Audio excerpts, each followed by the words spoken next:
Pues muchísimas gracias por conectarse a todos. Este es el tercer webinar que estamos haciendo y básicamente este webinar se va a enfocar a, a las aplicaciones en maestría en Derecho. Un poquito sobre el proyecto que estamos haciendo. Mi camino a Harvard es un proyecto que emprendí pensando un poco en ayudar a las personas que querían, mexicanos que querían ingresar a un posgrado en universidades top en Estados Unidos, en Reino Unido. Un poquito la idea de este proyecto de Mi Camino a Harvard es orientarlos en cuanto al tema de aplicaciones, un poquito a través de las historias de nuestros invitados, personas que tuvieron la oportunidad de estudiar sus posgrados en estas universidades, que les cuenten sus experiencias con la intención de orientarlos y también de motivarlos. Creo que un sueño como este inicia desde la motivación, saber que esto se puede conseguir. Y la idea es orientarlos, motivarlos a que decidan aplicar una de estas universidades. Mi nombre es Giovanni Amador Olvera, soy economista, trabajo en Banco de México y tuve la oportunidad de estudiar en Harvard mi maestría en Administración Pública de 2017 a 2019. Y bueno, cuenten conmigo para cualquier duda que puedan tener y también con nuestras invitadas del día de hoy. Un poquito como, antes de presentar a nuestras invitadas, un poquito cómo va a estar estructurada la conversación. Va a ser la estructura va a ser un poco el antes de cómo Mel y Ceci antes de Harvard vivieron lo que hicieron, también sobre su proceso de admisión, de aplicación. Posteriormente, una parte sobre su estancia en la universidad, cómo les pareció el programa, y al final una conclusión en cuanto a cómo les ha servido este programa en su vida profesional, ahora que ya están de regreso en México. Bueno, Melissa Ayala estudió el LLM, la maestría en Derecho en la Universidad de Harvard. Se graduó en 2019. A mí me tocó coincidir con ella un año. Ella es, bueno, originaria de Ciudad de México, originaria de Morelia, perdón. Exacto. Lleva muchísimo tiempo en Ciudad de México. Y bueno, Ceci es originaria Ceci Valdés estudió también el LLM, la maestría en Derecho en 2000, se graduó en 2019. Coincidió también con Melissa y conmigo en la universidad. Ella es originaria de Chihuahua, si no me equivoco. Y bueno, ambas abogadas. Y bueno, pues muchísimas gracias, Mel y Ceci, por aceptarme la invitación y bueno, estar en este webinar para ayudar a las personas invitadas en su aplicación. Si quieren, al final dejamos las preguntas. Si tienen preguntas, irlas anotándolas en el chat. Y bueno, les dejo el micrófono, Mel y Ceci, para que nos cuenten un poquito de ustedes, qué hicieron antes de entrar a Harvard, tanto su carrera académica como su carrera profesional, antes de decidir estudiar una maestría en Derecho en esta universidad. Pues Perfecto. muchísimas gracias. ¿Cómo quieren que empecemos? Ok, perfecto. Bueno, antes que nada, muchas gracias, Gio, por el espacio y pues a todas las personas que se conectaron. Muchísimas gracias. Sé que estamos en una situación complicada y en sábado pues llega a ser a veces complicado también, ¿no? Entonces, antes que nada, muchas gracias. Como dijo Gio, vamos a dividir la plática primero en pues el antes de Harvard, ¿no? Eh, ya me presentó un poquito Gio, pero ahondo un poco. Soy Melissa Ayala. Estudié la licenciatura en Derecho en el ITAM. Salí del ITAM en el 2015. Trabajé en la Suprema Corte de Justicia con el exministro José Ramón Cosío. Después de ahí trabajé en un despacho, Santa Marina y Esteta, y después, antes de irme a Harvard, estaba como litigante en Grupo de Información en Reproducción Elegida, GIRE. Mi carrera profesional se ha basado principalmente en la defensa de derechos de las mujeres y derechos humanos, ¿no? Cuando estaba en la ponencia del ministro José Ramón Cosío, lo que yo más que otra cosa hacía era apoyar a una secretaria de estudio y cuenta en la elaboración de proyectos que tenían que ver con temas de derecho de las mujeres a una vida libre de violencia, derecho de personas con discapacidad, derecho a la consulta libre previa e informada de pueblos y comunidades indígenas. Entonces, esta fue una muy buena aproximación a todo el tema de derechos humanos. Posteriormente, durante mi breve tiempo en un despacho, vi temas de derecho ambiental y energético. Sobre todo me enfoqué mucho en esto, en pues los temas que introdujo la antigua reforma energética, ¿no? Sobre todo en las manifestaciones de impacto social y las consultas a las comunidades y los pueblos indígenas en aquellos proyectos donde se acercaban al despacho pues a determinar o sea, qué se tenía que hacer, ¿no? En términos legales. Y ya, como les comentaba antes de irme a Harvard, era la abogada que hacía los amparos en Gire. La verdad fue una experiencia increíble. Yo creo que los 3 lugares en los que he trabajado me formaron como abogada. Y pues, ¿qué más? En el ITAM creo que se perfiló mucho lo que quería hacer y lo que quería estudiar, ¿no? Más bien a lo que me quería dedicar más adelante. Tuve la oportunidad de tener profesoras y profesores que se volvieron mis mentores y lo menciono porque creo que esto es algo clave, ¿no? En tu proceso de admisión.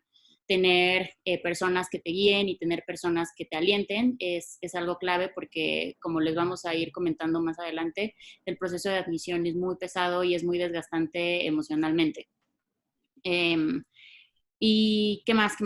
Ahorita estoy trabajando en la sala superior, en el Tribunal Electoral del Poder Judicial. Soy asesora de la magistrada Yanino Tálora y la mayoría de los temas que veo ahí son violencia política en razón de género. Buenísimo. Sí, si Buenísimo, gracias quieres. Meli. Sí, sí, sí. Si quieres, ahorita seguimos con Ceci. Bueno, gracias Gio. Mi carrera no es tan impresionante como la de Melissa, pero igual un poco. Yo estudié en el ITESM Campus Chihuahua Derecho. Me fui también a UC Berkeley en California.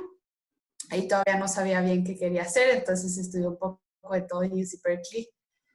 Que creo que ayudó un poco, más no determinó para este proceso de admisión. Y luego regresé y trabajé en un despacho corporativo en Ciudad Juárez, en su mayoría con inversión extranjera. En Juárez, no sé si alguien esté familiarizado con ello, pero llegan muchísimas empresas extranjeras a poner sus procesos de manufactura ahí y bueno, pues más o menos era la dinámica que tenía. Me fui a vivir a Ciudad de México en 2016 y ahí también estuve en un despacho corporativo. Estudié también bueno, 2 diplomados en la Libre, que tal vez también ayudó un poco a robustecer el currículum para el proceso de admisión. Y bueno, en 2017 comencé el proceso de admisión, como decía Gio, con Fulbright, con otras becas y posteriormente comencé el proceso de admisión con Harvard y me fui en la misma generación que Melissa en 2019 a LLM en Harvard. A mí me gustaría saber, digo, ya un poquito que conocimos su historia, más o menos como a qué edad ustedes empezaron a pensar en la maestría que querían estudiar, en la maestría en Derecho, cómo fue el proceso de empezar a pensar no solamente en la maestría, sino también en las escuelas, más o menos cómo fue este proceso de ustedes, ya de haber trabajado un tiempo, pues Meli creo que se fue muy, muy chavita a la maestría, no sé si te he puesto un poco más grande. ¿Cómo fue, cómo fue el tema de empezar a pensar en esta maestría y de ver las escuelas? ¿Qué escuelas consideraron y por qué Estados Unidos también? Pues creo que es una muy buena pregunta. Yo tenía muy claro o sea, desde que, digo, creo que esto encuadra un poco en esta, pues esta como visión del deber ser, ¿no? O sea, como que yo tenía muy claro que tenía que estudiar una maestría, ¿no? O sea, como que desde que entré a la universidad sentía que era el siguiente paso, terminar la carrera, trabajar un rato y después la maestría. Y la verdad, Harvard había sido como mi sueño desde siempre, ¿no? O sea, tuve la oportunidad de ir con mis papás de vacaciones, que habrá sido como, habré tenido como 11 años, a Boston y pues fuimos a visitar Harvard, ¿no? Eh, y pues me impactó, ¿no? Y también digo, como yo tengo 27 años y crecí viendo Gilmore Girls, ¿no? O sea, digo, suena un tanto ridículo, digo, suena un tanto ridículo, pero también como que influyó mucho en, pues como esta idealización de Harvard, ¿no? Y por supuesto, si esto le sumas Legalmente Rubia, pues se vuelve pues algo que lo ves muy posible, ¿no? O sea, creo que también la cultura popular tiene ese tipo de cosas que son favorables, ¿no? Como que a una persona que está en México, este tipo de películas, de series, te presentan también estas universidades, ¿no? O sea, digo, nosotros, los que estamos aquí somos muy afortunados porque conocemos de la existencia de esta universidad, ¿no? A lo mejor la podríamos conocer sin haber visto esa película o sin haber visto esa serie, pero al volverse parte como de la cultura popular, lo acerca a muchísimas personas que tal vez no podrían tener acceso a conocer una universidad de este tipo. Entonces, como que siempre fue mi sueño, pero yo también sabía que era la mejor universidad del mundo, ¿no? Entonces, como que siempre fui muy cautelosa en saber que tal vez no iba a poder lograrlo, ¿no? Eh, para mí Estados Unidos representaba también como un tema personal. Mi abuelo se fue de mojado cuando cuando era joven, entonces como que también para mí representaba la aspiración de ser la nieta de un mojado y llegar a la mejor universidad del mundo, ¿no? O sea, digo, era también como un tema personal. Y pues sí, como que siempre fue y digo, además de lo personal, a mí me parece que la academia estadounidense se apega mucho más a lo que a mí me gusta hacer. Como les comentaba, yo me he dedicado casi toda mi carrera a temas de teoría legal feminista y derecho constitucional, y la forma en la que lo abordan los filósofos del derecho y las teóricas feministas estadounidenses se acerca mucho más a lo que a mí me gusta y a lo que a mí me interesa, ¿no? Entonces, como que si le sumas la parte personal y la parte académica, para mí Estados Unidos era la opción, ¿no? O sea, no estoy desestimando las maestrías, por ejemplo, en Reino Unido, simplemente que para mí, por mi formación y por lo que a mí me gusta hacer, Estados Unidos se presentaba como la mejor opción. Ahora, te digo Harvard porque pues es Harvard, ¿no? Es también una marca y es la mejor, todos te dicen que es la mejor universidad del mundo. Pero también, por ejemplo, yo estoy casada, ¿no? Y el plan era irme con mi esposo, él hacer el doctorado y yo hacer la maestría. Entonces, aplicamos a muchas universidades, ¿no? Como que tratamos de encuadrar las universidades que se acoplaran a los gustos de ambos y apliqué yo a 7 universidades, ¿no? Entonces, que la verdad no lo recomiendo, me parece que son demasiadas, es demasiado dinero el que se gastó en las aplicaciones, pero de nuevo, por un tema personal teníamos que tener la mayor cantidad pues de opciones abiertas, ¿no? Pero sí, siempre como que mi decisión, o sea, como que mi primera opción siempre fue Harvard. ¿Y por qué esa edad? O sea, ¿por qué después de algún par de años, quizás un poquito más de haber trabajado, por qué decidiste que en ese momento era ya momento de aplicar? ¿Sabes qué? Es una muy buena pregunta. Como que sentí que estaba en un punto en el que no iba a poder seguir creciendo laboralmente si no tenía maestría, ¿no? O sea, como que llegué en un punto en el que no podía aspirar al puesto que seguía porque no tenía maestría. Así lo sentí yo. A lo mejor puede ser que no fuera el caso, pero en lo personal yo sentía que era lo que seguía, ¿no? Que ya había, que laboralmente la licenciatura ya me había dado todo lo que podía lograr y que lo que seguía en mi carrera profesional era tener la maestría para poder aspirar y llegar a los puestos que yo sentía que ya estaba lista para tener. Pero que en muchas ocasiones yo sabía que no me los iban a dar porque los otros candidatos o las otras candidatas sí tenían maestría, Tenías ¿no? 26, ¿no? En ese entonces, cuando En ese aplicaste, entonces, no, apliqué de 25, de 25 años. Ok, porque perfecto. la aplicación es un proceso casi de un año, ¿no? Buenísimo. Ceci, Bueno, pues yo estoy más grandecita, como dijo Gio. Creo que en mi caso se remonta un poco después, incluso casi terminando la carrera, cuando me di cuenta que esta era una opción y la verdad fue creo que incluso está una casualidad, porque honestamente era algo que yo no pensaba que algún día pudiera ser parte de mi vida. Mis padres los dos tienen una carrera, pero los dos estudiaron en México y no era ni cambios ni nada. Entonces me acuerdo muy bien, yo en ese tiempo trabajaba en un despacho, obvio no voy a decir cuál, pero horrible, litigaba, entonces ahí andaba en la calle en los jurídicos y con la gente, era casi casi como un servicio social, que no está mal, pero me abrumaba pensar que en mi último semestre de la carrera yo estaba haciendo eso. Entonces tal cual era una mensajera con carrera, hagan de cuenta. Ese día en los juzgados me topé a un abogado que había dado precisamente una plática de su carrera ahí en el TEC. Y salí, platiqué un poquito con él y yo creo que lo abrumada que me vio, me dijo, no, no, ni te preocupes, ustedes de alguna manera u otra se van a poder ir a su maestría en Reino Unido o en Estados Unidos. Y yo, bueno, o sea, terminé esa plática más abrumada, o sea, pensando que este tipo pensaba que yo me podía ir. Entonces dije, no, bueno, este tipo está loco, pero algo me movió por ahí, empecé a ver y me fui bueno, empecé a ver bastante, empecé a juntar, me dieron una beca, dinero, etcétera, y me fui a UC Berkeley.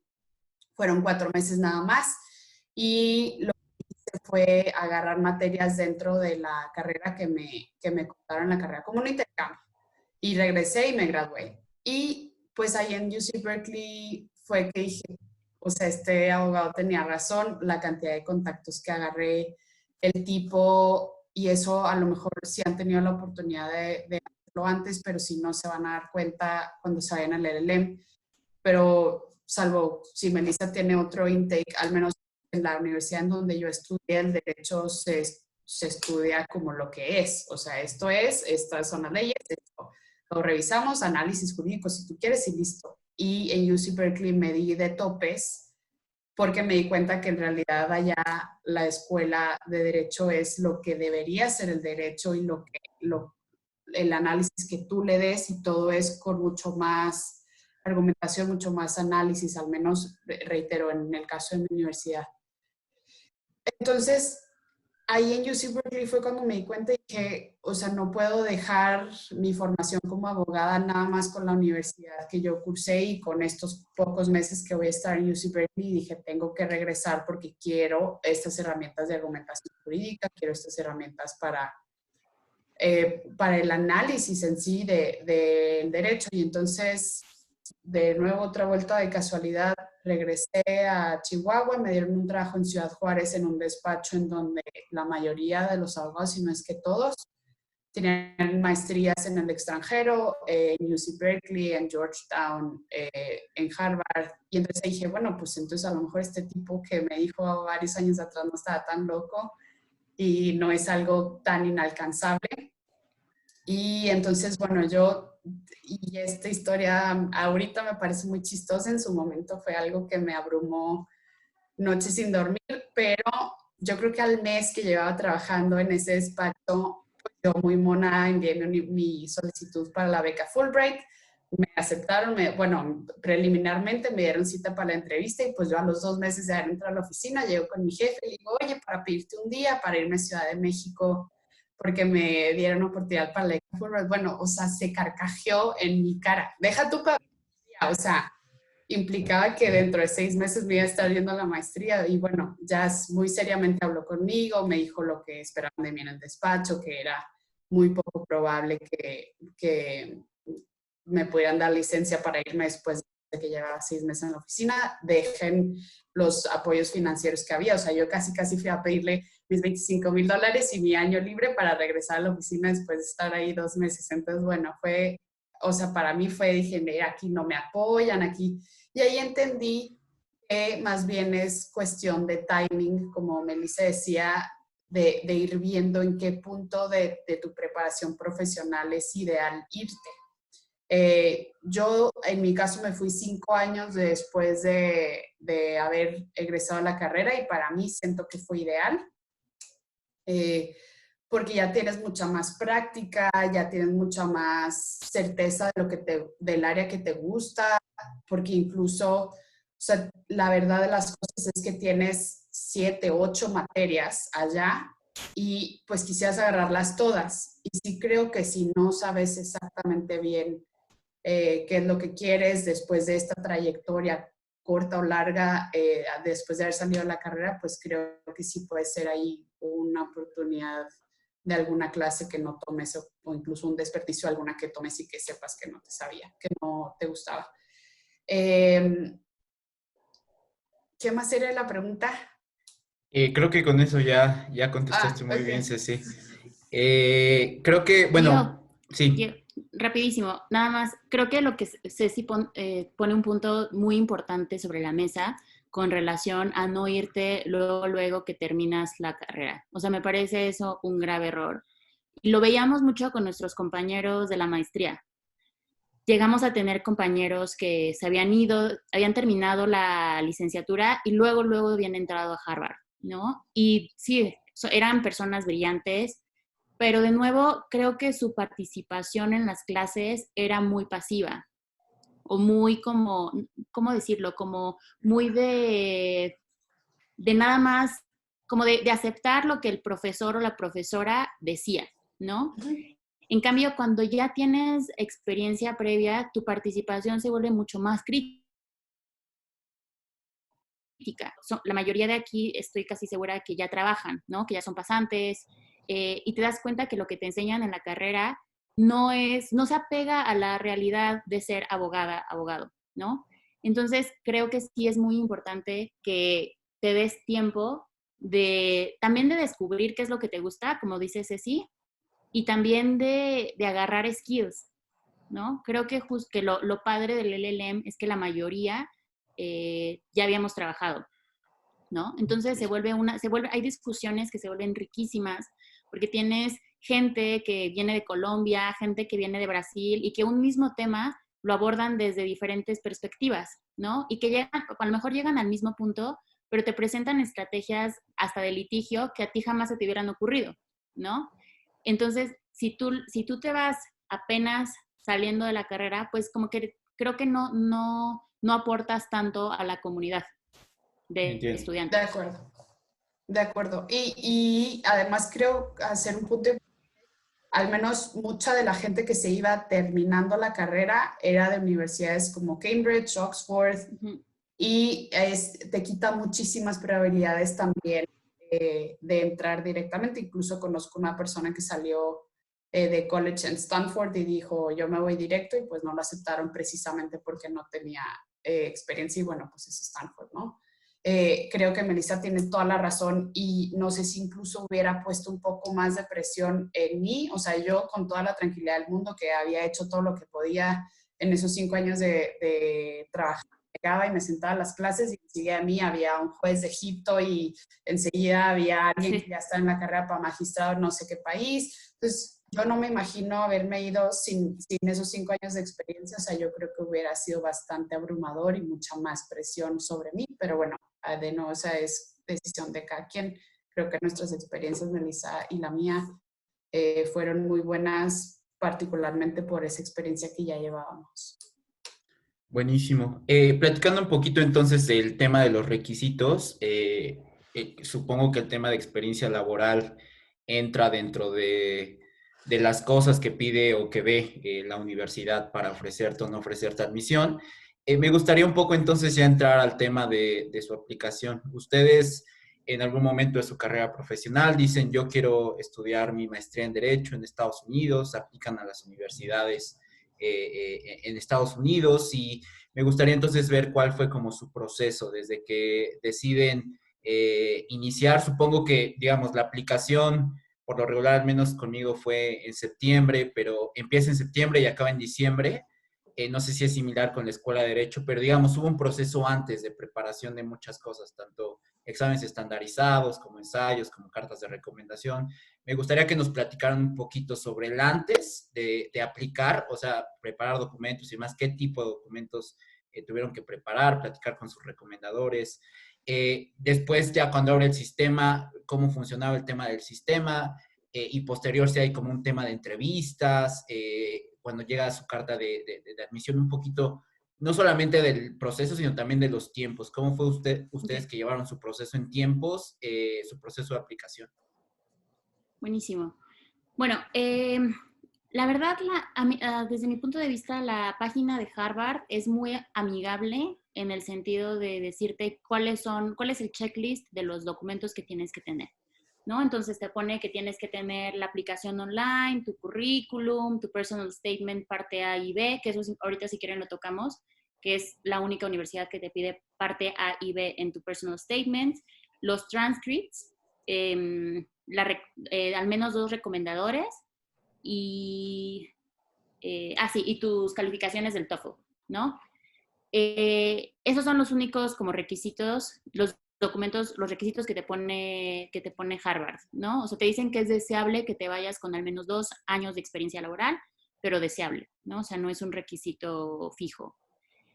O sea, y de nuevo, como dice Gio, me parece que se abre la plataforma en septiembre y se cierra en diciembre.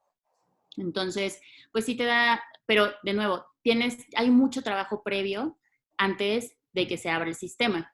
En mi caso, lo primero que hice cuando dije, ok, ya es momento de aplicar, fue buscar a mis recomendadores, ¿no? Hice una lista más o menos de profesores y ex jefes, jefas que me pudieran recomendar.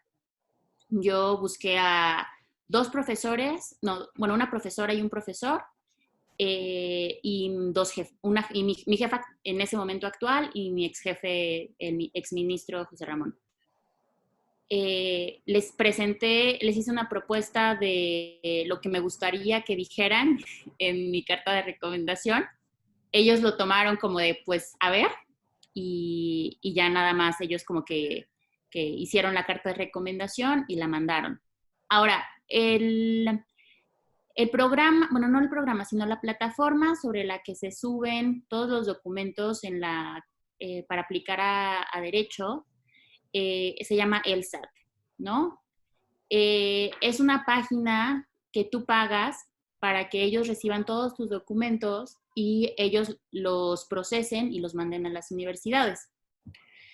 Es cara, te sale como en $80, o sea, únicamente la aplicación. Además, no, únicamente la página, para que ellos, o sea, okay, tú puedas tener como tu usuario y puedas mandar tu información ahí. Y además tienes que pagar el costo de las aplicaciones, ¿no? La de Harvard está en $85, ¿no? Entonces sí estamos hablando al menos de, pues, $165 de trancazo, ¿no? Entonces también es importante, pues, trabajar para tener, pues, ingresos y poder pagar ese tipo de cosas. Ahora, Harvard me parece, de las pocas universidades que puedes mandar tus documentos directos con ellos, ¿no? Para mí sí fue como fue muy desgastante el proceso de pedir los documentos al ITAM, o sea, todos los transcripts, porque yo no conocía a nadie que se hubiera ido a Harvard antes que yo, ¿no? Entonces sí fue como un prueba y error, ¿no? O sea, yo al principio, afortunadamente en el ITAM fueron bastante amables y me apoyaron mucho, pero yo al principio mandé todos los documentos nada más en inglés, ¿no? Y me empezaron a llegar correos de LSAT que tenía que mandarlos también en español, ¿no? Y pues al final del día sí fue dinero. O sea, fue dinero pedirlos en inglés, fue dinero pedirlos en español, fue dinero pagar el envío, ¿no? Sí. Entonces, como que sí, una de mis recomendaciones a los participantes es ahorren, porque sí es un proceso bastante caro. es un proceso bastante caro porque pues tienes que pagar todo ese tipo de cosas. Ahora, el TOEFL te piden como requisitos 100 puntos, pero te piden 25 en las cuatro cosas que evalúan, ¿no? El reading, writing, listening y el speaking. Y esto, neta, si sienten que su inglés está tambaleándose, neta, en verdad, enfóquense en mejorar eso. O sea, porque conocemos de gente que no se pudo ir, que tenían perfiles impresionantes y no se pudieron ir porque no tenían el TOEFL. O sea, puedes tener 110 o 105, pero si no tienes 25 en cada una de los requisitos, no te vas. Y son muy estrictos en eso, ¿no? Y la verdad, creo que está bien que sean estrictos, porque yo considero que tengo muy buen inglés y el primer mes la batallé. O sea, en verdad batallé y batallé mucho porque de repente yo veía la fluidez con la que, deja que hablaran, con la que razonaban mis compañeras, mis compañeros, y yo sufría. O sea, yo sí decía, ¿cómo es posible que saquen esa conclusión tan rápido? O sea, yo la acabo de sacar y acabo de salir de clase, ¿no? Y ellos la traían acá. Y ahí retomando lo que decía Ceci hace ratito, en mi universidad igual, o sea, te enseñan derecho con casi el Código Civil, el Código Fiscal, la Constitución, y esto es lo que dice, ¿no? Y es casi el profesor recitándote la ley. Y tú te la aprendes así y dices, pues es que así ha de ser. Y son muy pocos los profesores. Por ejemplo, tuve la oportunidad de tomar clase constitucional con el exministro José Ramón, y él, por supuesto, que sí tenía una visión de dar clases distinta, pero estamos hablando de un profesor de un claustro de 30, ¿no? 40. Entonces, pues por supuesto que tú vienes, yo no tuve la oportunidad que tuvo Ceci de irse de intercambio, entonces yo no sabía que había otra forma de enseñar derecho, ¿no? Entonces llegas y te presentan a la profesora, al profesor del que tú únicamente habías leído y que lo tienes como el rockstar, la rockstar del tema, y de repente, porque esto es algo que es algo muy padre de cómo te enseñan allá, te dice, Giovanni, ¿tú qué opinas de tal cosa? Y tú yo, o sea, ¿cómo que qué opino? O sea, yo te puedo decir lo que dijo el ministro tal, ¿no? O la ministra tal, pero yo, o sea, ¿cómo? Sí. Entonces, a lo que voy es, te exigen que estés así, pilas todo el tiempo, y vaya, si a muchos nos cuesta de repente razonar y hablar de manera coherente tan rápido en español, ahora imagínense en inglés, ¿no? O sea, Entonces sí, entonces sería el TOEFL como se vuelve relevante, muy, muy muy relevante. relevante, muy Buenísimo. relevante. En tu caso, Ceci. Bueno. No, adelante, Ceci. Ok, de ELSAC, como decía Melissa, es donde puedes enviar a todas las universidades, y Harvard tiene el suyo aparte, donde haces tu solicitud aparte. Y además de eso hay opción para que mandes los documentos por medio de ELSAC o directamente a Harvard. Yo lo mandé a Harvard porque creí que podía ser mejor, me funcionó, pero sé que hay otra gente que los manda por ELSAC y que también funciona bien. El tema de mandarlos directamente es que el sistema sí es muy amigable, pero no es tan tecnológico, entonces no te dice, no te notifica en cuanto llegaron tus documentos y llegaron bien y listo y todo. Entonces estás ahí con la incertidumbre hasta que te digan que sí. Ese es el único downside, pero yo creo que el otro, pues, me funcionó bien enviarlos directamente. Claro, como dice Melissa, pues pagué el costo del SAC para las 8 otras que apliqué, y el costo de Harvard para enviarlo por separado. También, igual que dijo Melissa ahí de cuántas aplicaciones mandas, yo también me aloqué, mandé 9, me aceptaron a 7, 8, pero sí, como dice Melissa, no lo recomiendo. Lo que sí hice yo es que fee waivers y terminé pagando a lo mejor unas 3 yo.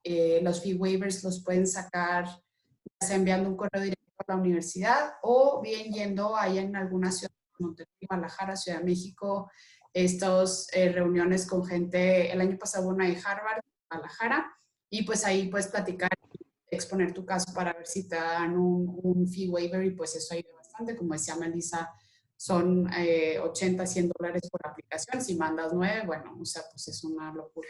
Pero busquen esos fee waivers, creo que ayuda un poco tranquilo, al menos en el SAC, puedes enviar muchísimas sin hacer muchísimo trabajo extra. Entonces, bueno, si quieren enviar tantas universidades como nosotros, lo pueden hacer. No es recomendable, como decía Melissa, pero busquen esos fee waivers.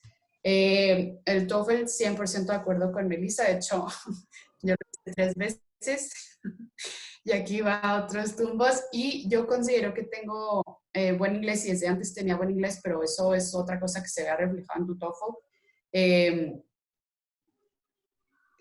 Después de esa vez que hice la entrevista para Fulbright y quedé y todo eso, dije, bueno, ya 2 años después dije, ok, está otra vez, aquí voy. Y empecé el proceso, pero como lo empecé tarde, o sea, según yo, 2 meses de anticipación antes de mandar mi aplicación era suficiente tiempo. Claro que no lo fue, no alcancé a juntar todos los documentos.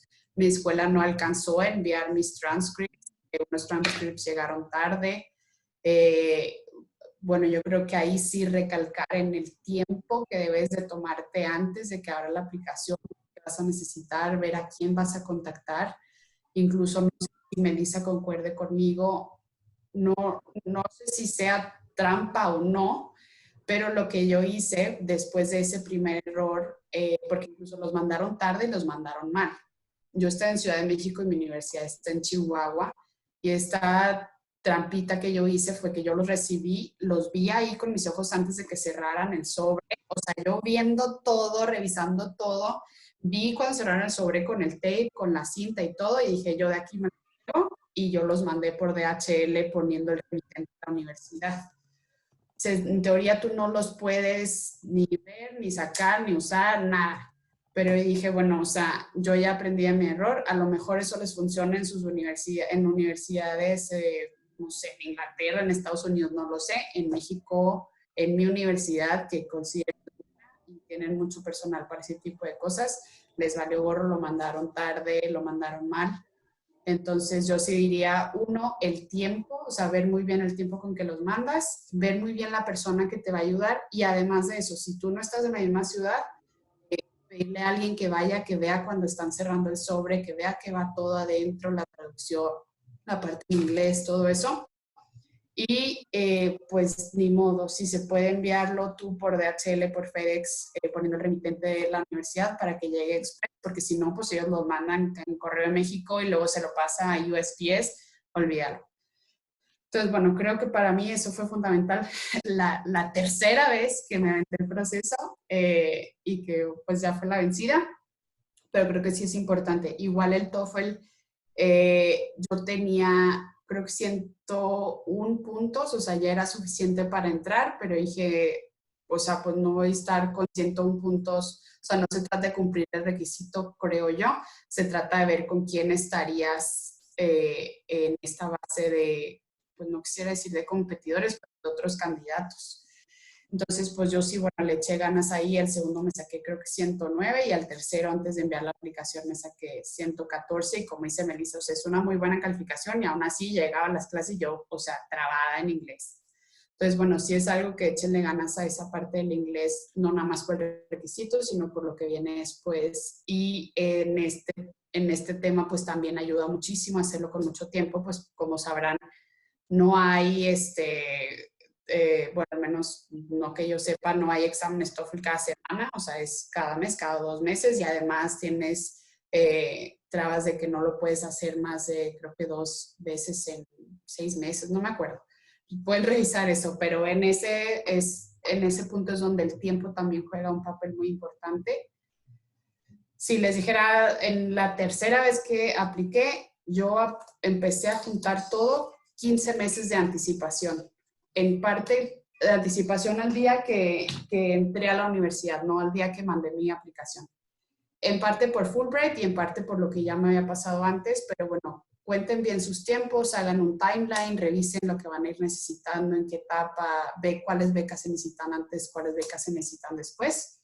Pero sí, el tiempo en el proceso de admisión es clave. O sea, yo la segunda vez, por cuestión de tiempo, que no me administré bien, no me pude ir. Y la tercera cosa que quisiera mencionar son las cartas de recomendación. Cuando escojan a sus recomendadores, se recalca mucho que sea alguien que sí trabaja contigo. o que conoce tu trabajo, porque puedes enviarle una carta al presidente, pero pues si el presidente no te conoce y la conseguiste por un favor, pues es probable que no te ayude tanto como la de alguien que sí te conoce y conoce tu trabajo. Sé que ayuda un poco también si esa persona tiene experiencia o ha hecho también un LLM o conoce las universidades, porque por ahí hay una pregunta particular que dice cómo se compara este candidato a los candidatos que podríamos tener en la universidad. Entonces ahí, pues en mi caso, la de Harvard, tuve la fortuna, como les decía, que alguien en el despacho había estado en Harvard y además trabajaba conmigo, entonces sí pudo contestar muy claramente, bueno, pues yo fui Harvard 89, ni me acuerdo qué año fue, y mis compañeros eran así, veo esas cualidades en Cecilia y tal. Entonces, no tiene que ser de Harvard, pero sí ayuda a que esa persona tenga maestría y diga, bueno, este candidato tiene estas herramientas, estas capacidades. El tip que dijo Melissa de decirles que muy bueno, porque pues al final ellos, aunque lo hagan de muy buena intención, muy probablemente se les vayan a olvidar cosas que no, que no se acuerdan o que no los tienen frescas. Yo en mi caso les di como una listita de los asuntos que yo había llevado con estos y le dije, ay, acuérdate que participé en el foro de no sé qué y esto pues, o sea, sí, muy, muy ya como que desmenuzar la información. Y además de eso, sin pena, o sea, corretearlos cuando los tengas que corretear y háganse la idea que al menos van a necesitar unas 10 cartas de representación de la traumada con su trabajo. 10 cartas de recomendación por recomendador. Al menos esas yo necesité, porque es la de Harvard, la de ELSAC, la de CONACYT, FIDEF, FUNED, bla, bla, bla. Entonces háganse la idea y sin pena, o si le van a tener que escribir el correo, oye, ya lo enviaste, oye, ya esto, ni modo, así va a ser. Y ellos, encantados de la vida, bueno, supongo, asumo, lo van a hacer, pero eso sí, es mucho más trabajo de ustedes el que va a escribir la carta. Buenísimo. Antes de que, digo, Melissa ya había tocado el tema de los ensayos, me gustaría un poco platicar un poquito sobre cuál fue su estrategia en los ensayos, que Melissa comentaba que hay parte uno y parte 2. Pero Sí. antes de eso, recogiendo un poco de las preguntas que ya están haciendo referente a esto, es el tema del promedio en la licenciatura. Si influye muchísimo el que tú te hayas graduado con un promedio regular, con un promedio alto, con un promedio bajo. Y también el tema de si llegas con una maestría extra. ¿Ustedes creen que hace Okay. sentido cursar una maestría antes, antes de aplicar al posgrado? Si ayuda muchísimo a la aplicación. Sí, no sé si tengan comentarios respecto a eso. Creo que no recuerdo que te pongan en la página un promedio mínimo. Mi recomendación es, si sabes que traes un promedio bajo, haz un personal statement cabrón y búscate recomendadores. Ay, perdón. O sea, haz un personal statement muy, muy bueno y búscate recomendadores, como dice Ceci, que te conozcan y que van a hacer una carta de recomendación diciendo que vas a salvar a México, ¿no? O sea, esas dos cosas son claves. O sea, tu promedio sí importa, pero la verdad no importa tanto. O sea, es dentro de todas las cosas que te piden y todas las cosas que evalúan el comité de admisión, yo creo que es el que menos les importa. Porque vaya, yo creo que ellos saben que no es lo mismo estudiar en X universidad que en Y universidad y que los estándares de evaluación son distintos y que si estudias en la Ciudad de México, así estudias, no sé, en Oaxaca es muy diverso y que vas a aportar cosas distintas, ¿no? Entonces realmente el promedio yo creo que no lo toman tanto en cuenta.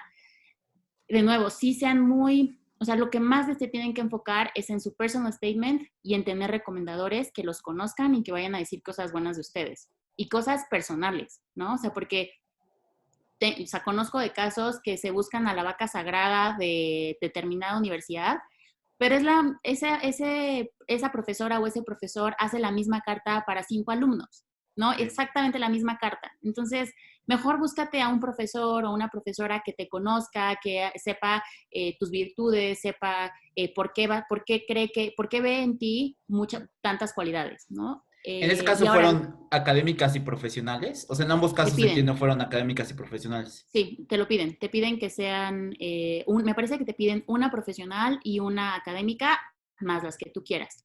Yo Buenísimo. honestamente mandé 4 cartas de recomendación porque yo dije como, bueno, te voy a poner todos los huevos en esa canasta.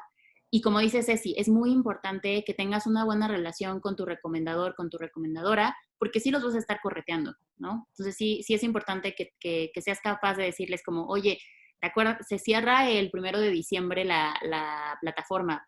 Porfa, ya mándala, ¿no? Porque aparte son personas que pues tienen vida personal, vida laboral. La verdad, yo creo que lo último que pasa por su mente al hacer su agenda es la carta de recomendación para Melissa o para Cecilia, ¿no? Sí, sí, sí. Totalmente. Entonces, sí es importante que tengas una buena relación y una relación de confianza para que les puedas mandar un mail o un mensajito y todo. Ahora, lo de la maestría previa, eh, creo que abona, pero no es necesaria. O sea, como todo es un plus, y si tú crees que te va a volver un candidato o una candidata más fuerte, vas. Yo no lo hice, eh, pero pues creo que sí es, o sea, no es un requisito indispensable, pero pues sí, si tú consideras que va a hacer que tu candidatura sea más fuerte y más competitiva, porque a ver, estamos hablando de que Harvard Law School recibe, ¿qué serán? Como 8,000 aplicaciones y de esas 8,000 solamente admite 90 a 100. Entonces, si tú crees que esa maestría te va a hacer destacar de entre los demás mexicanos, mexicanas y los demás aspirantes internacionales, hazla.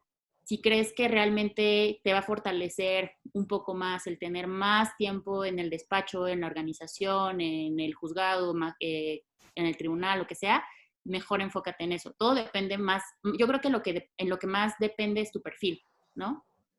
Y Ujú. bueno, me gustaría en ese tema del perfil, el tema de los ensayos. ¿Cómo fue un poco su estrategia de contar su historia? ¿Qué creen que tendría que ser importante destacar cuando estás escribiendo pues, tus personal statements? Pero solo quiero decir un punto del promedio. Decimos que el promedio no importa, pero, o sea, Melissa seguro tiene que 102 y, Qué mensa estás. y en mi caso tengo 97, entonces sí decimos que el promedio no importa comparado con todas las demás cosas que puedes hacer, pero yo creo que es algo que tampoco es menos importante. O sea, obviamente háganlo si consideran que no tienen un promedio bueno, como dice Melissa, de todas maneras lo puedes complementar con miles de cosas más, pero si todavía tienen una oportunidad y están en la universidad pues, y enfocar a eso, Claro. creo que sí háganlo. Si no, pues no pasa nada, digo, ya lo que está, y échenle más ganas al otro, pero sí es muy fácil decir que no importa cuando Melissa tiene un gran promedio y pues la verdad es que yo tampoco. Entonces, y nada más un punto de la maestría, hay algunas becas en México y algunas universidades en Estados Eso sí. Unidos que no te aceptan maestría. Obviamente, pues ya nada más sería cosa de incluirlo en tu currículum o algo así, pero pues sería trabajo de OPIS. Entonces, nada más revisen antes de hacer la maestría o sea, cuáles serían las becas que buscarían y los requisitos y las restricciones que tienen para que no se vayan a topar con que se dan el tiro de la maestría, llegan a pedir, no sé, con ACID, creo que alguna era, y que no les den porque ya tienen maestría o que no se acepten porque ya tienen grado equivalente al LLM. Más revisen eso antes de hacer un esfuerzo tan grande como la maestría. Perdón, regresando a los Sí, a ensayos. los ensayos. No sé quién quiera platicar un poquito de eso. Si quieres, tú empiezas, Ceci. Tú empieza. Ok, es que se me olvidó la pregunta. Un Bueno, poquito la estrategia que usaste en los Ah, ensayos. sí. Bueno, de entrada les digo que mi ensayo terminó con 11 versiones, o sea, sí fue un trabajo de revisión muy cañón, en parte a lo mejor porque simplemente no era buena para escribir, no lo sé, pero, o sea, se lo di a revisar a mis jefes, se lo di a revisar a amigos, se lo di a revisar a profesores, se lo di a revisar en Fulbright, me ayudaron mucho también, pero sí les puedo decir que el ensayo que empezó fue otro completamente del ensayo que terminó. La parte A, y eso sí, chequen los requisitos con muchísimo cuidado, o sea, te piden incluso número de palabras, te piden, no me acuerdo si márgenes, pero bueno, con el número de palabras pues son estrictos. En la parte A es la parte que tú estás diciendo cosas sobre ti.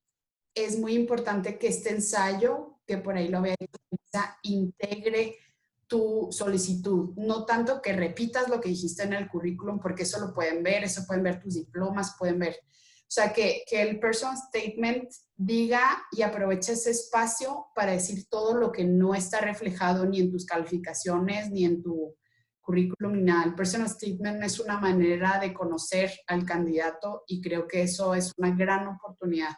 No lo tomen como una manera más de poner cuántos diplomas tienen en equitación, no.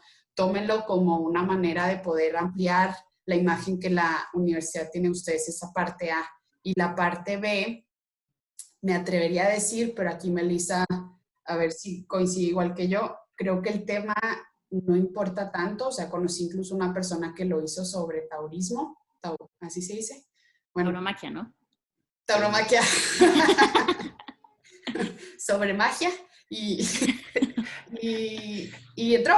Entonces yo creo que el tema no se clava en la cabeza tanto, mejor hablen de algo con lo que ustedes se sienten cómodos, con lo que puedan hacer un buen análisis y creo que más bien es el tema de la calidad, no tanto de qué materia vas a escoger para tu personal statement y el trabajo que conlleve, porque creo que se ve muy evidente la persona que lo mandó y que le ves ahí 4 typos y que no le ves las referencias. O sea, sí creo que es muy fácil ver en un personal statement porque son 2 hojas, ver el trabajo que le pusiste. Entonces yo sí creo de nuevo en tiempo y el trabajo que le pongan, creo que es lo más importante para el personal statement. Sí, abonando un poquito, yo completamente de acuerdo con lo que dice Ceci, abonando un poquito a lo que dice, el personal statement se divide en parte A y parte B. En la parte A tienes que contar como tu historia de vida, ¿no? ¿Por qué te quieres ir a Harvard? ¿Por qué vas a ser un buen candidato para esa maestría? Y ahí hay de dos, ¿no? O tomas un rumbo muy personal o tomas un rumbo mucho más profesional como, o académico, ¿no? Yo en mi personal statement en la parte A como que sí relaté por qué me volví una mujer feminista que lucha por los derechos sexuales y reproductivos de las mujeres, ¿no? O sea, sí conté como que toda la historia de por qué llegué a este punto de mi vida en donde litigaba para que todas las mujeres tuvieran acceso, ¿no? A todos los derechos sexuales y reproductivos. Pero también sé que hay otros personal statements en donde relatan como su historia profesional, ¿no? Estrictamente profesional y que te dicen por qué están trabajando en ese despacho, por qué en México está pasando esas determinadas cosas que las llevaron a ser los abogados que son ahora. Ahora, en la segunda parte del personal statement, tienes que presentar un problema jurídico que está ocurriendo en tu país y le tienes que dar una solución, ¿no? Aquí, como dice Ceci, es mejor, yo creo que estás en un punto en el que no vas a descubrir el hilo negro de nada, ¿no? Entonces, mejor enfócate en un tema que lo traigas dominado por la chamba y que puedas demostrar que sabes, ¿no? Eso yo creo que me parece que es lo más importante.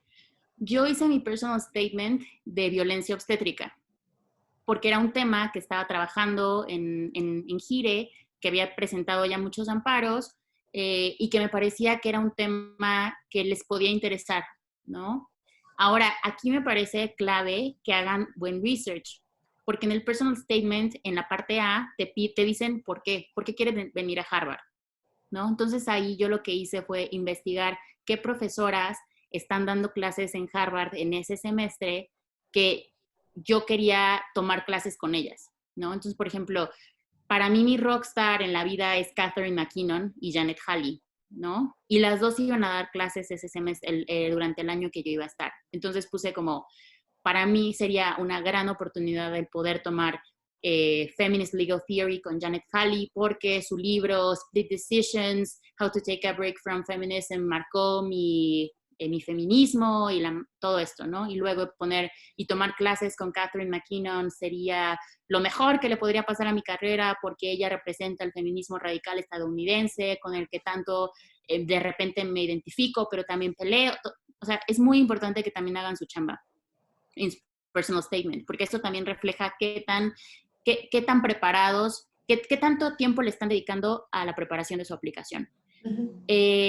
Y sí, como dice Ceci, yo hice como mi primera versión, la habré hecho por ahí de agosto, sí, julio, agosto, y sí pasó por los ojos de mi esposo, por 3, 4 amigos, se pulió mucho, ¿no? Se pulió mucho, mucho, mucho, hasta que me sentí lo suficientemente segura de que era un buen personal statement y lo mandé. Pero yo creo que es de las piezas más importantes en su aplicación. Entonces no le dediquen un mes, ¿no? No le dediquen 15 días. O sea, realmente es un sueño de vida para muchos el irnos a Harvard y pues no se lo tomen a la ligera, la verdad. O sea, el proceso de aplicación es muy pesado, sobre todo por esto, porque tienes que escribir y tienes que recibir feedback y digo, no sé cómo tomen ustedes las críticas, pero a mí yo soy muy sensible a la crítica constructiva, ¿no? Entonces, de repente tenía amigos que me decían como, estás escribiendo como si estuvieras hablando en español, o sea, ¿qué onda con eso, no? O sea, ubícate, estás aplicando a la mejor universidad del mundo, con esto no te van a aceptar. Y yo así con mi esposo de, no, soy un fracaso, no sé qué. Entonces, emocionalmente sí llega a ser emocionalmente como muy rudo y tienes que estar preparado para eso, ¿no? Entonces sí, igual como dice Ceci, prepárense, o sea, mentalícense que por lo menos tienen que preparar su aplicación con un año de anticipación. O sea, yo no apliqué a Fulbright, la verdad, porque se me pasó el deadline, pero, o sea, yo empecé a planear mi aplicación con un año de anticipación y hasta eso fue poco, porque cuando llegué a pedir las cartas de recomendación sí me pasó que me dijeran como es que ya tengo palabrada para esa universidad, ¿no? Buenísimo. Entonces, digamos, en términos del proceso de admisión, ustedes dirían que se vuelve relevante alcanzar los mínimos del examen de inglés, se vuelve relevante también que los recomendadores hablen pues de cosas muy particulares de ustedes, que sí los conozcan, que más que buscar la carta del cuate más famoso, buscar a alguien que los conozca muy bien. Y por el tema de los ensayos, pues sí, tratar de contar una historia bastante creíble en cuanto a lo que han hecho y lo que les importa, ¿no? Un poco pasando digo rápidamente porque se nos acaba el tiempo, esto fue digamos, antes de aplicar, ustedes aplican entiendo, en septiembre, reciben respuesta, pues no sé si es igual en el LLM por ahí de marzo, febrero, marzo, y 15 ustedes de marzo. 15 de marzo. Entonces ustedes reciben su carta de admisión y entonces empiezan a ver el tema del financiamiento. Me gustaría que platicáramos un poquito sobre cuáles fueron, digo brevemente, sobre cuáles fueron sus fuentes de financiamiento. Digo, supongo que hubo parte de la universidad. Me están preguntando un poquito si Harvard ofrece financiamiento, qué otro tipo de instituciones ustedes buscaron para poder financiar este LLM y un poquito cuánto es el costo es un año, ¿no? El LLM. Un año. ¿Cuál es el costo del programa de un año? Voy a hacer la verdad, muy breve, porque la verdad aquí Ceci es la reina de las finanzas, así que yo nada más como que voy a hacer en participación muy breve. Yo me fui con la Fundación México en Harvard, me dieron una beca, ¿cómo se llama esta beca? Ricardo Azair. Me fui con la beca de Ricardo Azair y la verdad eso me hizo, o sea, en total tú tienes que demostrar que tienes $90,000, ¿no? Que es el costo como de todo, así, porque el tuition son $70,000 más 30, ellos más o menos como que te pronostican $30,000 pues de gastos, vivienda, todo. Que la verdad creo que está es un muy buen presupuesto, o sea, creo que se apega mucho a la realidad. Entonces tú tienes que juntar $90,000 para poderte ir. Yo me fui con la beca Ricardo Nazario de la Fundación México en Harvard y además, afortunadamente, Harvard me dio una beca bastante buena y crédito, ¿no? Entonces, juntando la beca de la Fundación México en Harvard y la beca de Harvard Law School y el crédito que me ofreció la universidad, yo ya no tuve que pedir más financiamiento, ¿no? Y la verdad creo que es el préstamo que te ofrece Huecu, que es el banco de la universidad, es muy bueno. es muy, muy bueno. Entonces, digo, ahorita todavía lo estoy pagando, pero es muy bueno, te ofrece tasas de intereses muy buenas. Y lo mejor de todo es que, al menos yo soy muy mala para todo el tema de los bancos, me abruma. Pedir créditos para mí era como un proceso emocionalmente muy desgastante y ellos me facilitaron la vida muy, muy, muy cañón. O sea, ellos me dijeron, como, a ver, no te preocupes, nada más tienes que firmar aquí, nada más dinos más o menos cuánto tiempo crees que vas a necesitar para pagar esto. Yo no sabía que era una tasa de interés fija, una tasa de interés variable, y les mandas un correíto y te explican como, a ver, esto significa esto significa esto, los beneficios de tener una tasa de interés fija son estos, los de tener una tasa de interés variable son estos, tú lo puedes decidir. Súper sencillo, ¿no? Nada que ver con los bancos en México, nada que ver. Ahora Entonces, cedo la palabra. no, digamos, en tu caso entonces fue una combinación de una institución nacional, el banco de la universidad y una beca de la universidad, ¿no? Sí, de nuevo, aquí mi caso es muy atípico porque yo me he dedicado toda la vida a derechos humanos, ¿no? Entonces ellos saben que en derechos humanos no generas mucho dinero, ¿no? Y afortunadamente lo saben, ¿no? Y la verdad, su mejor aliado va a ser la Fundación México en Harvard, la verdad. O sea, lo que hace la fundación es impresionante, y Harvard tiene la política de que ningún estudiante no va a entrar a la universidad por falta de dinero.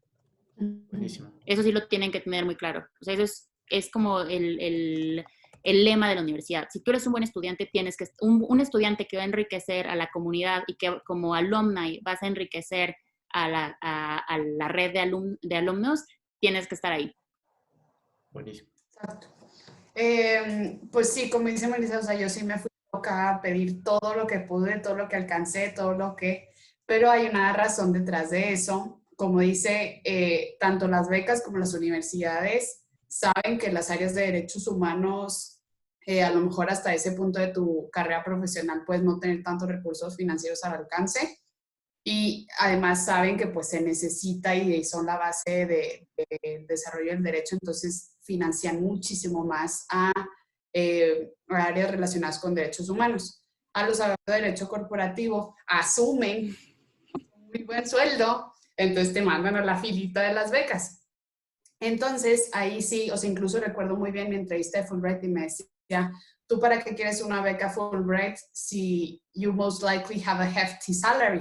Yo acá, pues, dime dónde lo... Pues, o sea, hasta ahorita no lo he visto. Entonces sí hay esas suposiciones dependiendo de la materia, entonces yo creo que ahí sí hay que analizar también bien qué materia te gusta a ti y ser realistas con los recursos que vas a tener al alcance.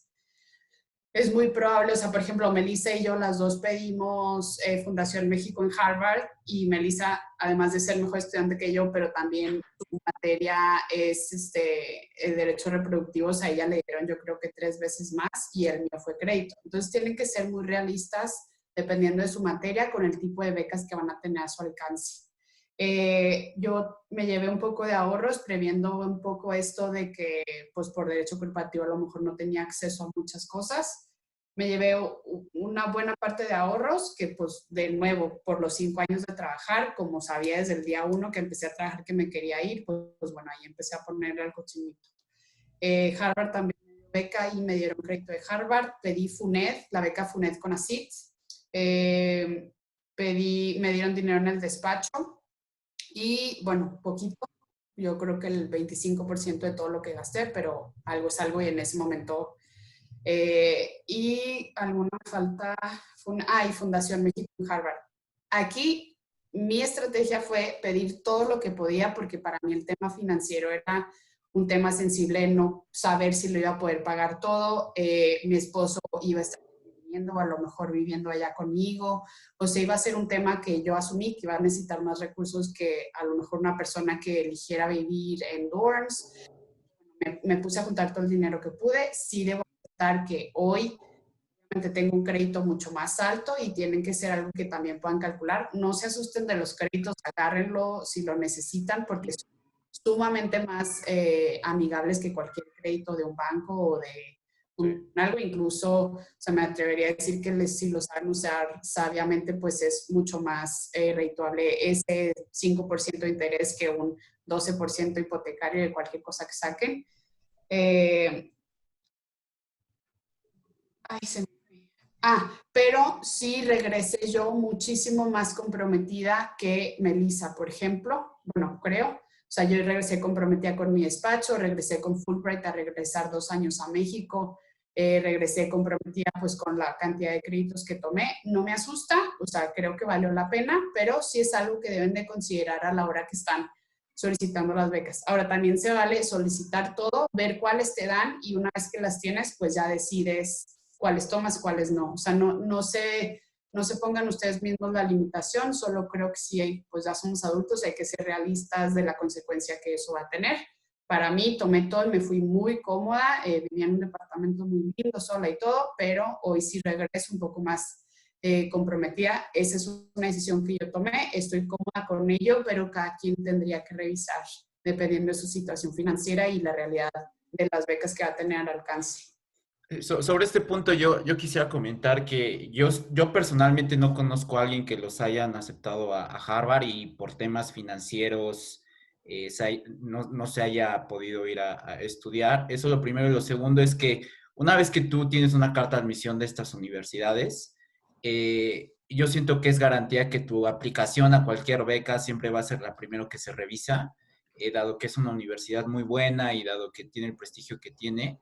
Es como garantía también que, digamos, siempre vas a ser de los primeros en recibir financiamiento si hay recursos, ¿no? Entonces, o incluso si no se los dan, lo que decía Ceci, hay como el sello de Harvard vende muy bien también y entonces regresas con muchísimo más oportunidades laborales que te permiten tener salarios pues mucho más competitivos y pagar la deuda. Entonces, creo que al final el tema de financiamiento es un tema que tiene que preocupar, más no ser como un impedimento para irte a una de estas universidades. Entonces, pues muchísimas gracias por el tema de platicar un poco del financiamiento. Ahora me gustaría, digo, ya estamos un poquito sobre tiempo, platicar sobre su estancia en la universidad. ¿Qué fue lo que les gustó muchísimo de cursar este programa, especialmente en Harvard? ¿Cómo creen ustedes que fue un diferenciador con respecto a otras universidades? Un poco la dinámica de las clases, los perfiles de las personas que estaban con ustedes, el cómo vivieron en Boston, cuáles fueron como los retos que tuvieron por allá, digamos una perspectiva general de cómo fue su experiencia este año que estuvieron en Harvard. Yo la verdad, o sea, a cualquier persona que me pregunta sobre mi año en la maestría, sin temor, o sea, sin chistar 2 veces, digo que fue el mejor año de mi vida. O sea, sí lo defino como el mejor año de mi vida. Es una oportunidad enorme. Yo lo disfruté muchísimo, muchísimo. La verdad creo que lo viví al máximo. Lo padre de la maestría en Harvard es que tú armas tu propia carga de materias, ¿no? O sea, tú decides qué materias quieres tomar y qué no. A comparación de, por ejemplo, universidades como Stanford, que ya están como muy enfocadas a determinados temas como derecho energético o telecomunicaciones, cosas por el estilo. En Harvard tú escoges las clases que quieres tomar, ¿no? Otra cosa que es muy, muy buena de la maestría en Harvard es que tomas clases con los JDs, que son como los que están aspirando a ser licenciados en abogados, ¿no? En Estados Unidos.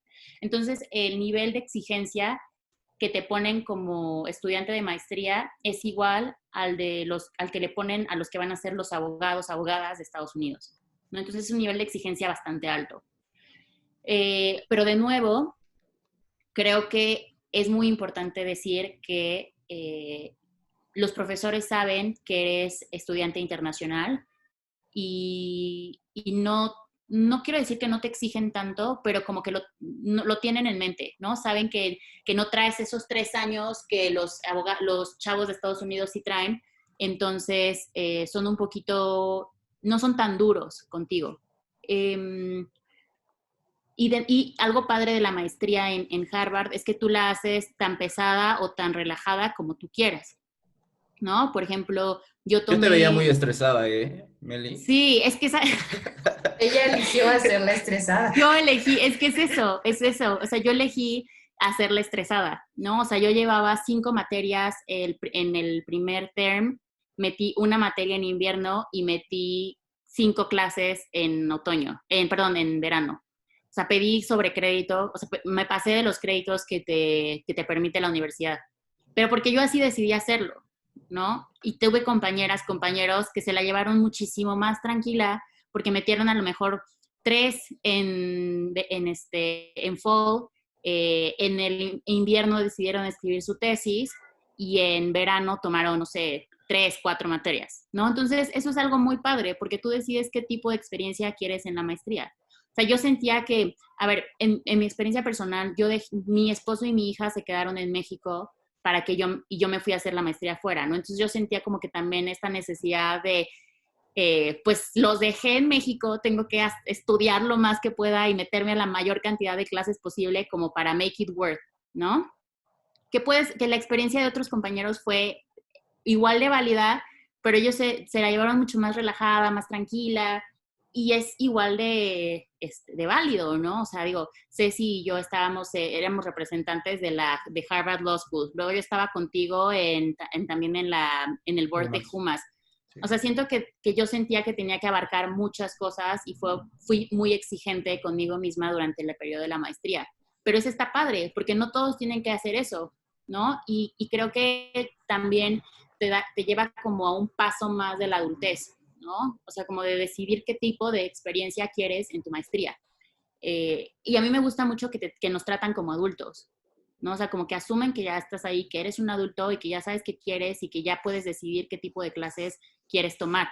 Y con respecto a la dinámica de las clases, tú mencionabas la diferencia entre el sistema mexicano, Claro, digamos, y el claro, claro, sistema de cómo se enseña en Estados Unidos. Ahí un poquito claro. de tu experiencia.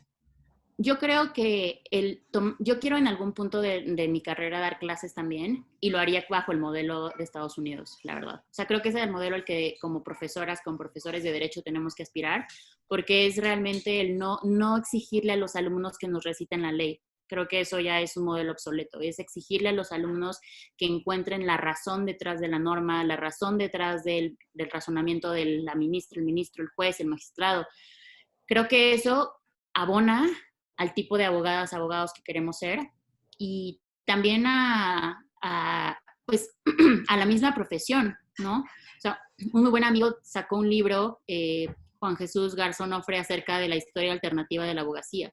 Y justo él habla un poco acerca de eso, o sea, como que en el imaginario colectivo, todas y todos tenemos como esta versión de las y los abogados como estos trajeadas que nada más te recitan la norma y todo, ¿no? Pero creo que eso está muy enfocado en la forma en la que, va muy de la mano en la forma en la que nos enseñan derecho, ¿no? Claro. O sea, si no formas abogados que razonen, que analicen, que no se casen únicamente con lo que te dicen que es pues tienes esta historia de las y los abogados, ¿no? Entonces, yo creo que el hecho de que las y los profesores en Estados Unidos te pregunten, ¿qué opinas tú? ¿Qué crees tú? ¿Cómo lo analizarías tú dado el contexto? Eso es algo padrísimo. A mí algo que me encantaba era que las y los profesores te decían como, a ver, estamos hablando de la Gran Depresión y las y los ministros de Estados Unidos dijeron tal y tal cosa. ¿Tú por qué crees que tomaron esa decisión si a lo mejor no es la decisión que se apegaba a los precedentes? Entonces tú tenías que decir como, a ver, ¿qué pasó en la Gran Depresión? ¿Quién era presidente de Estados Unidos en ese momento? Y, ¿sabes? A mí algo que me encantaba era que sabían que las decisiones jurídicas no eran únicamente legales. También traían un contexto político atrás, ¿no? Y creo que esa visión mucho más integral del derecho, a mí me encantó. Buenísimo. Sí. En mi caso, yo antes de irme, o sea, unos meses antes, como ya pensando en cómo quería llevar mi maestría, incluso en las clases que había escogido antes de estar allá y todo, yo decía, bueno, me voy a dedicar 100% a estudiar. Yo ya no quiero saber nada de que si el club de debate, porque, y por ahí sí luego platicamos, pero en la universidad fui esa persona que hizo todo, o sea, todo. Era la persona que se senta en sí, la maestra a usar el computador, está en el equipo de baile, el equipo de debate, el equipo del no sé. Y ya como que llegué cansada antes de la universidad y dije, yo lo único que ya quiero hacer es estudiar. El día 2 me di cuenta de todas las oportunidades que hay que te enriquecen, tanto como las clases, es la verdad, que dije, no, o sea, ¿cómo no tomar estas oportunidades? como decía Marisa, el primer semestre yo sí me fui de full con créditos, aunque no dejé de lado actividades estudiantiles y talleres, workshops, etcétera, porque se darán cuenta que todos los días hay 7 cosas a las que puedes ir además de tus clases, con gente que llega de la ONU, gente que presidentes de otros países, o sea, que son verdaderamente enriquecedoras y si tú decides estar 10 horas en clases con un solo profesor, pues ahí habría que balancear bien, o sea, ¿cuál sería la estrategia que tendrías? Yo en mi caso, el primer semestre decidí con credits y el segundo semestre dije, ok, a lo mejor me la puedo llevar un poco más ligera y tuve oportunidad de hacer otras cosas, incluso tenía oportunidad de entrevistar a profesores, hacía videitos con los profesores, o sea, me dejó mucho más espacio, también más espacio para hacer networking, para organizar ahí unas pláticas. Creo que depende del balance que tenga cada quien. Otra es que si deciden tomar el examen de la barra, consideren que van a tener que tomar unas clases extra. Entonces, pues también eso pone un poco de presión. En mi caso, pues como derecho corporativo, las de derecho corporativo fueron las que metí para la base de la barra y nada más tomé ahí un par extras. También quisiera decirles que pues déjense sorprender, o sea, cuando lleguen allá, bueno, yo había revisado la tira de materia 70 veces, ya sabía la que quería, con cuál profesor, con todo, y pues me sorprendo que obviamente igual que yo, 70 personas también querían esas materias. Y la verdad es que estando allá, a mí me tocó, decidí también meterme en una clase de Derecho Constitucional, que la verdad yo decía, bueno, o sea, pues aquí nomás voy a ir a sentarme y escuchar, y les puedo decir que esa renuente la tomé porque me la pedía la barra y porque se me acomodaba de otra que no había podido tomar, etcétera. Renuente la tomé y les puedo decir que fue las mejores clases que tomé. Entonces sí les diría yo que lleguen muy, muy abiertos a todas las oportunidades que puedan tomar. Qué padre los planes que ya tienen, probablemente les sirva de guía, pero yo creo que más importante será que cuando lleguen vean todas las oportunidades que hay, traten de tomar cuantas puedan y elijan sabiamente su tiempo porque pues en realidad hay muchísimas cosas que hacer. También yo creo que será muy padre aprovechar como el trabajo que hizo Gio, que hizo Melissa con Jumas. Si tienen la oportunidad de meterse a alguna asociación, pues se enriquece muchísimo. Las conferencias te dan un sinfín de contactos. Entonces, pues eso les diría, o sea, y creo que aquí coincidimos las dos, nuestra experiencia, aunque le echamos muchas ganas en la parte académica, bueno, en el segundo semestre me la llevé más relajada, pero creo que es tan importante las cosas que haces fuera de las clases que las clases mismas. Sí, yo aquí nada más abonando un poquito a lo que dices, Ceci, creo que, por ejemplo, la amistad que Gio, Ceci y yo formamos se debió mucho a que nos dimos la oportunidad también de estar fuera del salón de clases, fuera de la biblioteca, ¿no? Y también dentro de asociaciones que te unían como mexicano. A mí algo que me encantó, que en verdad valoré muchísimo, fue el tema de como esta hermandad que generaba la nacionalidad, ¿no? O sea, como que el saber que había un mexicano, a lo mejor en la escuela en la Harvard Kennedy, que tú estabas en Harvard Law School, pero saber que había más gente con la que a lo mejor podías platicar y podías contarle como todos tus traumas que estabas viviendo en ese momento, la verdad, emocionalmente te aliviana mucho, ¿no? Y lo que dices es, y los contactos. O sea, aquí, o sea, Ceci se organizó varias pláticas en Law School, con Gio se organizaron también varias pláticas con diferentes personalidades de México, la conferencia que se organiza o sea, la Mexico Conference fue un éxito y vinieron muchísimas personas increíbles a las que les podías dar tu tarjeta, ¿no? Y que a la hora de regresar podías escribirles porque como sabían que eras de Harvard, te daban hasta su WhatsApp personal, ¿no? Y tú dices, ¿cómo es posible que esta señora, este señor que es un rockstar, una rockstar, me está dando su celular personal a mí, ¿no? Está padrísimo porque también se organizan cenas con este tipo de personas, ¿no? Yo recuerdo muchísimo una cena en la que organizó, me parece, Gio, y vino una mujer espectacular, sí, una mujer impresionante, o sea, de las personas más preparadas en todos los sentidos, y se sentó a comer pizza con nosotras, a tomar cerveza y nos contó su vida, ¿no? Nos contó su vida personal y cómo su parte, o sea, su vida personal la llevó a ser la mujer súper exitosa que llegó, que es ahora. Y cuando salimos Ceci y yo de ese lugar, dijimos como, sí se puede, o sea, sí se puede ser esa persona que queremos llegar a ser. Y esto es importantísimo por todo el tema de los las y los referentes, ¿no? O sea, creo que aquí lo que hace Gio es muy valioso precisamente por eso, ¿no? Es como el estar aquí con ustedes y decirles, sí se puede, no se echen para atrás, va a ser un trabajo muy duro, chambenle, pero pues aquí estamos 3 perfiles muy distintos y pues los 3 pudimos, ¿no? Y algo muy padre de todo esto es que tienen que saber que los 3, pues en las 3, aquí cuando ustedes decidan que quieren aplicar, nosotros los vamos a apoyar, ¿no? O sea, creo que eso es muy, muy valioso, el saber que cuentas con personas que te van a apoyar. O sea, al menos en mi proceso de aplicación y todo, o sea, para mí sí hubiera sido clave el contar con gente que me dijera, sí, haz esto, no hagas esto, no gastes dinero en esto.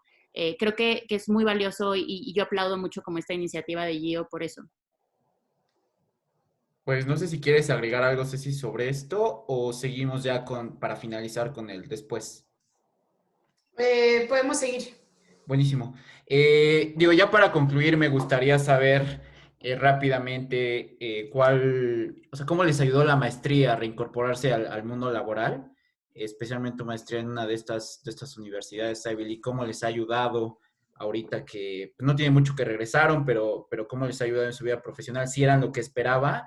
Y por último, me gustaría pues que les dieran 3 consejos aquí a nuestros asistentes sobre qué consideran ustedes relevantes para un chavo que viene acabando la carrera o quizás ya lleva un par de años trabajando. ¿Ustedes qué harían distinto? ¿Qué le dirían a Ceci de 23 años, a Melissa de 23, sobre qué consideran ustedes importantísimo para enfocarse de aquí pues a 2, 3 años que piensan aplicar a una de estas maestrías? No sé, ¿quién quiere empezar? Ok. A ver, el después.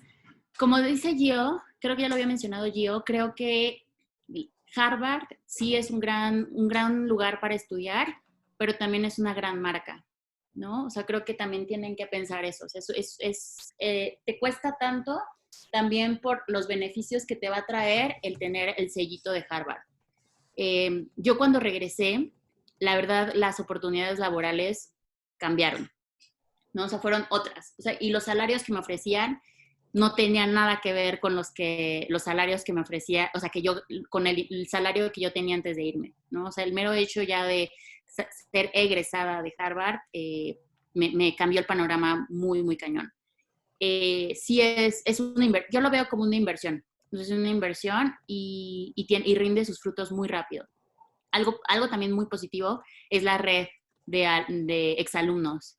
En verdad, yo creo que es la red de contactos más grande que vas a tener y es algo que yo valoro mucho porque en el grupo que tenemos están personas que de otra forma jamás habría tenido contacto directo con ellos. ¿Qué otra cosa? Los 3 ¿Qué consejos. más? Los 3 consejos Sí.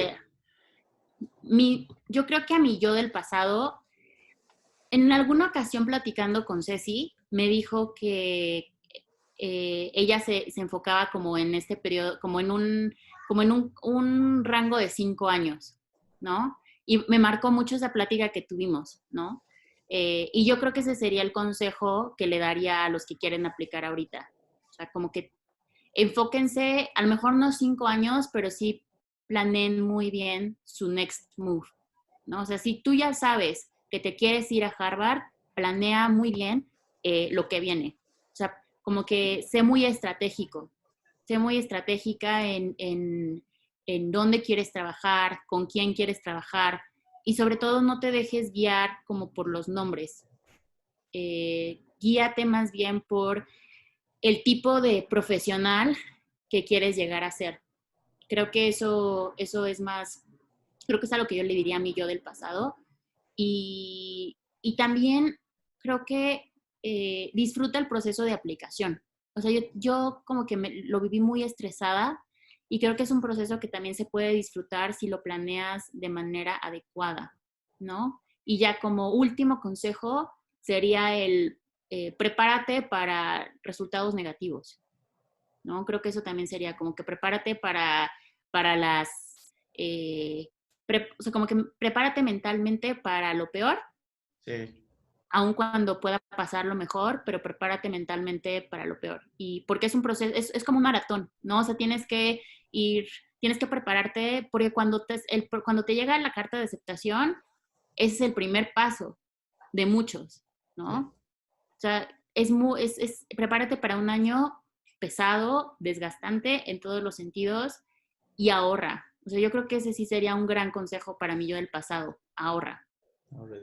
Sí, lo que yo siempre digo es que al final de tu proceso te puedes preparar muy bien, pero nadie aplica a Harvard como estando 100% seguro que los van a aceptar, ¿no? O sea, es como una cosa que te venden como tan inalcanzable que creo Sí, que es mejor incluso tener esa sensación de que nunca es suficiente, ¿no? Como para seguir trabajando la Claro, aplicación, hasta cuando llega la carta y dices, pasó, ¿no? sí. Entonces, creo que es un proceso largo. Digo, Ceci ahorita nos va a comentar más, pero desde mi punto de vista personal creo que es un proceso largo y al final nunca tienes la certeza y también tienes que estar como abierto a que puede pasar, no puede pasar, pero creo que incluso esa como incertidumbre te ayuda a siempre estar pues todos los días trabajando para llegar a eso. claro. Ceci. No, bueno, yo no tenía incertidumbre, la verdad. Yo estaba 100% segura que no me iban a aceptar.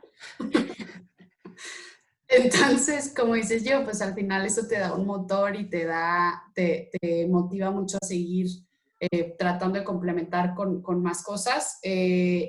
Después terminé la maestría y me quedé a hacer el examen de la barra. Por ahí tenía 2 oportunidades para quedarme a Nueva York, pero por cuestiones profesionales y personales no las tomé, que creo que está bien, porque ahorita estaría encerrada en un departamento con coronavirus. Y, pero si quieren hacerlo, lo pueden hacer. La verdad es que la universidad en sí te da muchas opciones para que puedas quedarte a trabajar. No creo que sea el caso para todas las universidades, pues practicando con otros, creo que no es así. Creo que Harvard es particular en esto, pero si quieren hacerlo, lo pueden hacer. Yo regresé a trabajar al despacho porque, como les comenté, tenía el compromiso de la beca, pero igual, como comentó Melissa, pues con una oferta salarial muy atractiva y mucho mejor de lo que ahí estaba antes. Por lo mismo es que les decimos que si deben tomar créditos, no se asusten, lo van a poder implementar muy bien.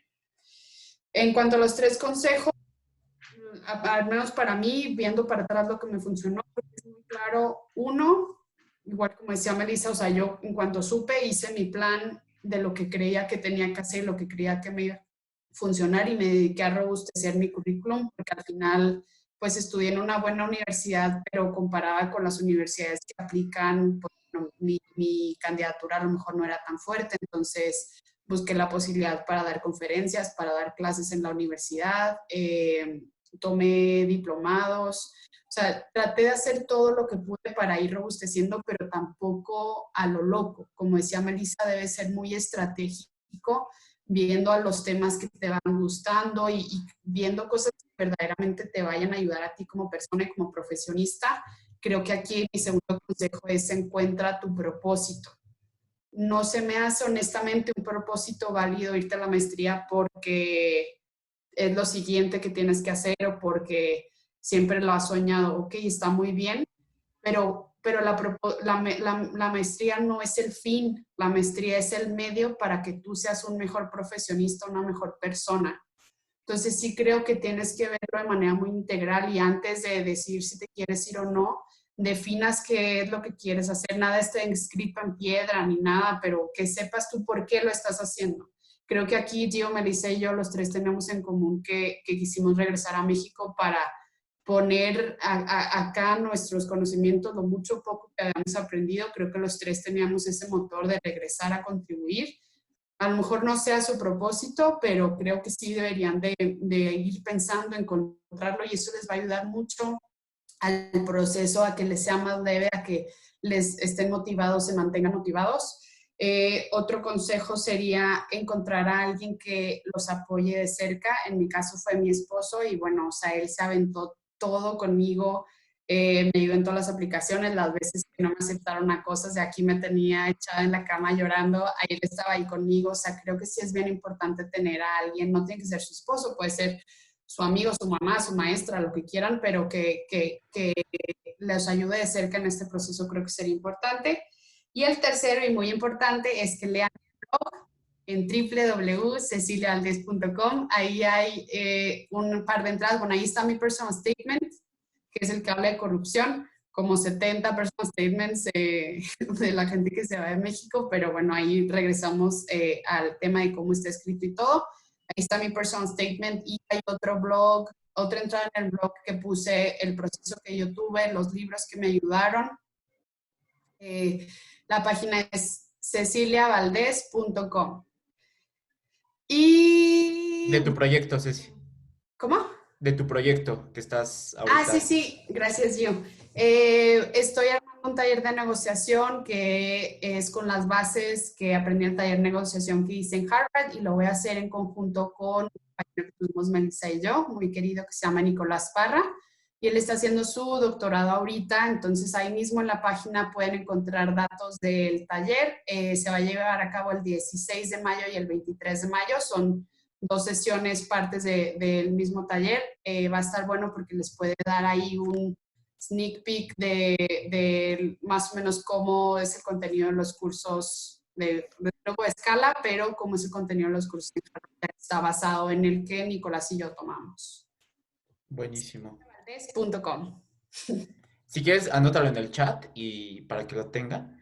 Pues no sé si quieras decir algo para finalizar, Meli, Ceci. Digo, ya dijeron, digamos, la mayoría, pero para... Uy, creo que se compartió tu pantalla, Ceci. Sí, es Buenísimo. la info. Ahorita se los quito. Buenísimo, buenísimo. Sí, si quieres, déjalo.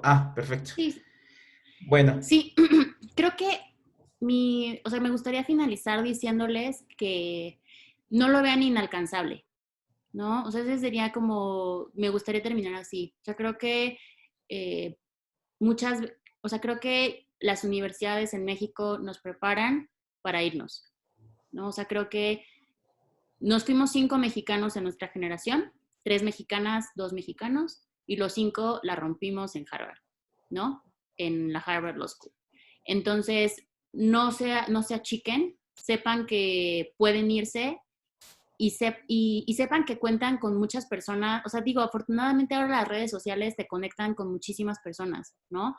Y sepan que todos los que nos fuimos, al menos yo puedo hablar de los, o sea, de mí, o sea, de muchas personas que conozco que se fueron a Harvard, todas y todos estamos dispuestas a apoyar a que más mexicanos, más mexicanas se vayan. O sea, yo tengo una agenda muy marcada de que quiero que más mujeres lleguen a Harvard porque ves que seguimos viviendo en un país con muchos rezagos y que seguimos teniendo este techo de cristal. Entonces, yo la verdad sí tengo una agenda muy comprometida con las mujeres de México y con las abogadas de México, de apoyarlas hasta donde yo pueda para que se vayan, ¿no?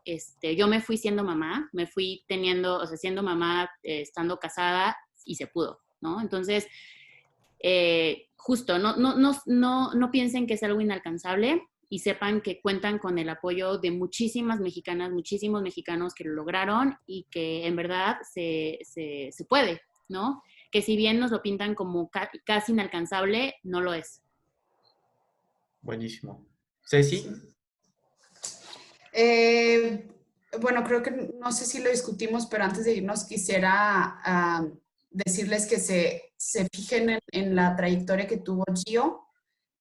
Su proceso en Harvard fue ejemplar, o sea, porque más allá de que verlo incansable como nosotros lo veíamos antes de entrar, o sea, él además de que hizo su maestría allá, fue un gran líder dentro de Harvard, o sí creo que, como les decía ahorita, más allá de que la maestría sea su fin, o sea, véanlo como un medio, como algo que les va a ayudar a crecer más allá, o sea, vean mucho más allá de la maestría y creo que una buena manera de hacerlo ahorita es acercándose con él, que vean la trayectoria que él tuvo en Harvard, porque la verdad es remarkable, no encuentro otra palabra en español. Y bueno, pues sí les puedo decir que se sorprenderán de la cantidad de gente que está dispuesta a ayudarles en este proceso.